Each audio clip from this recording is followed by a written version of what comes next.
Hey guys, let's dive deeper into Philodendron Gloriosum. In a video I posted previously, I mentioned that my confidence has really grown in terms of growing the variety of Gloriosum that I have. There are a number or many different types of Gloriosum that we'll get into later in this video, but with respect to the one that I have, my confidence has really grown in terms of taking care of this one, and that has led me to purchasing the variegated variety. I want to update you guys on how this one has been progressing and basically explain in detail, demonstrating where I can my care regime for this philodendron. First of all, let's get into the 6 types of Gloriosum that I know of anyway.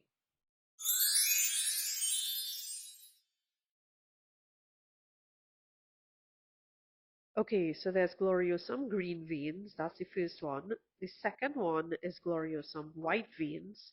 The third one is the dark form. The fourth one is the variegated version.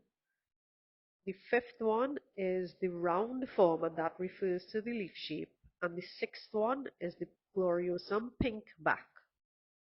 In this video, we're going to be talking about the ones that I actually have to show you guys, or the ones that I have in my collection, which is the Gloriosum pink back and the variegated one. Let me update you guys on the Variegated Gloriosum first, because I know you guys will be anticipating this one. This is the first leaf it put out in my care, and believe it or not, the second is on the way already in a matter of no time. I would say within a week, this second new leaf started growing. Let me show you what it looks like as it unfolds. Here it is unfurled, so the variegation comes in that sort of peachy blush pink color at first before it hardens off into that whitish creamy color. I now have 4 leaves on this one in a matter of a couple months. It has the same fuchsia pink edging like the Gloriosum pink back that I'll get into more details with and show you guys. That's the other one I have in my collection. But just take this in for a minute. Only when I repotted it, it started pushing this new growth. I also gave it a little fertilizing as well. This one requires medium light, or I would say brighter lighting conditions, as all variegates would require as compared to my other Gloriosum. I will get into how the care compares, but in general, this one differs from that all green variety because it requires more light and it doesn't like to dry out. The leaves curl. You can see it's a bit curled there, and I just watered this, but it does not like to dry out at all. So I would say it needs a consistently moist medium as compared to the green variety. I go into a lot more detail later in the video with respect to the care of that green one, as well as how I propagate it so you can compare easily. But basically, so far, it does not like to dry out, and it requires a lot more light than the green variety coming up. This was back in 2021 when I got my Gloriosum pink back. I got it from Mayogi or Mayogi in Maraval, and basically it was a little four-leafer, but it had quite dark foliage, and the new leaves came in bright green with a hint of pink. At the time, I didn't know that there were different types, and I primarily bought it based on the dark foliage. But I was pleasantly surprised as it grew over time that the backs and the veining to the back was actually a bright pink that was quite prominent. It was such a wonderful surprise. And the edging of the leaf was actually fuchsia pink. It was breathtaking. As the plant matured, the colors got more intense. The petioles actually have these white lines or stripes along its entire length. Caring for this Gloriosum has been nothing short of a dream. It has seriously been easy care, and I'm going to tell you exactly what I do so that you can have the same experience growing it if you're hoping to add one to your collection. I just want to state that I live in the Caribbean, Trinidad specifically, and we experience a wet and dry season throughout the year, so there are just 2 seasons. So we've got pretty optimal tropical conditions, and while this is a tropical plant, so it has been thriving here with very little care. It pretty much grows in a wide range of light situations. Just don't give it direct light because it will burn. In very bright light situations, the leaf color tends to fade, and I am definitely not a fan of that, so I always have mine growing in low light. In a reel I made for Instagram that you'll see shortly, my Gloriosum lives at the bottom of a bunch of fruit trees, so it is well protected and shaded by the upper canopy, as you can see here. Even though mine is looking quite rough right now because I am no longer living at that location, so it is being neglected quite a bit. What I want to show you guys, or what I want to focus on, is the compact growth that you can achieve once you find the perfect lighting situation for it. So the petioles will not get long and out of control. They will be able to support these large leaves so that you can enjoy compact growth. If the lighting situation is too low or too dim, the nature of the growth becomes very, to me, not to my liking. The petioles stretch too long. They aren't able to hold up the large leaves. The internodal spaces become very wide or separated because the plant is searching for more light. So basically, I want dark foliage with compact growth, so that's a medium light setting for me. In terms of watering, it's pretty basic. Just water when dry, that is best practice. In my experience, it is such a highly forgiving plant. If it's overwatered or underwatered, the most you will see is if underwatered, it'll droop, but if it is underwatered for an extended period of time, it will start to brown on the edges, and those edges will crisp and fall off. If it is overwatered, you will see some mushy brown spots on the leaves, but it's not just gonna up and die on you. It is so forgiving and easy care. I find it thrives in a humidity of about 50 to 60%, not too high and not too low. If it's too low, you're going to get those crispy brown edges, but if it's too high, and because it's velvety, I find it's prone to getting fungal infections. So you're going to see that white powdery mildew starting to form on the faces of the leaves themselves. So I would say to try and maintain a humidity of between 50 and 60% to avoid that the crispy edges as well as the fungal issues. Having good airflow is always beneficial in this case to have your leaves looking its best.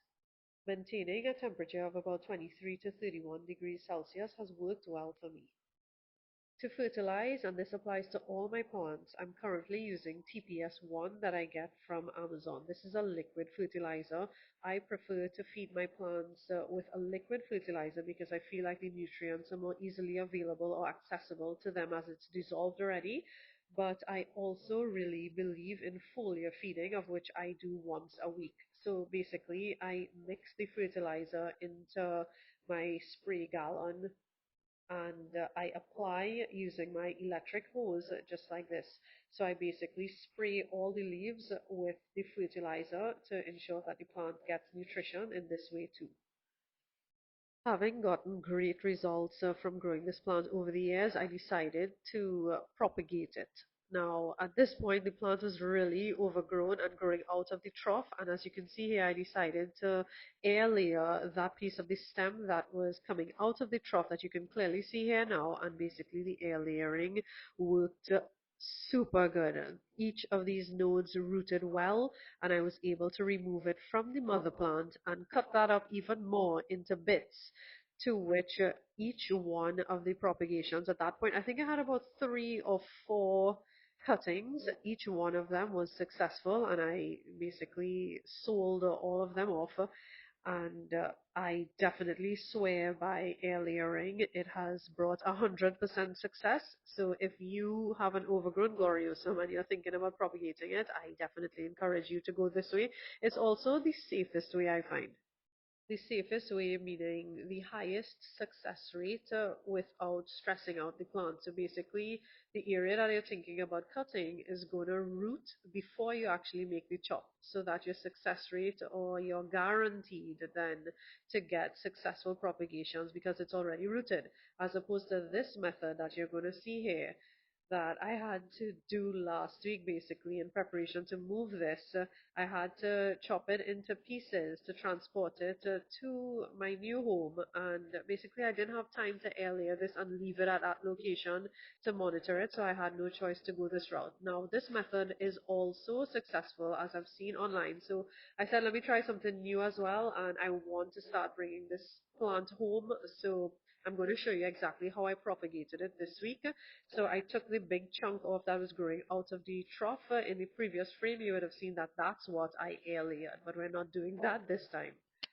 This is what my mother plant looks like, having taken that chunk off. I really want to get this one back to its beautiful state. It really has been neglected, and I really miss this plant. So everything I preached in the beginning of this video, I'm going to make sure I do in the future to get this plant back to what it used to be.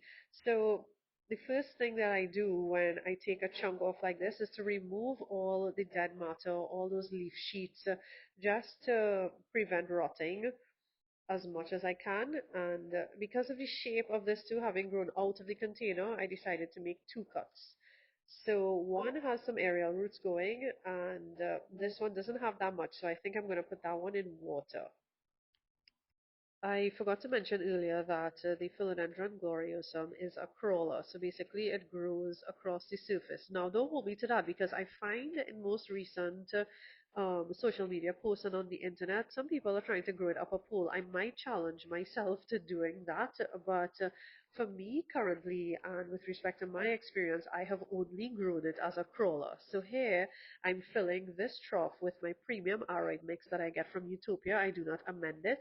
And this is a closer look at how it grows, basically one node in front of the other in a horizontal trajectory. So I'm going to sit it to one side just like that for it to continue growing forward.